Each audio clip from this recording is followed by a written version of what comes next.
không chết mà rồi mình cũng bảo hạt đỏ tay rồi không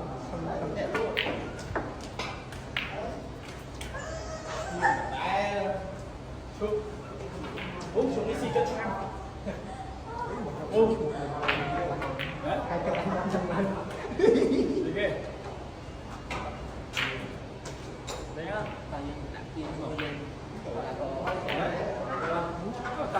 bạn ta không bên thế này không nhưng mà đi ta hay lắm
mấy tiết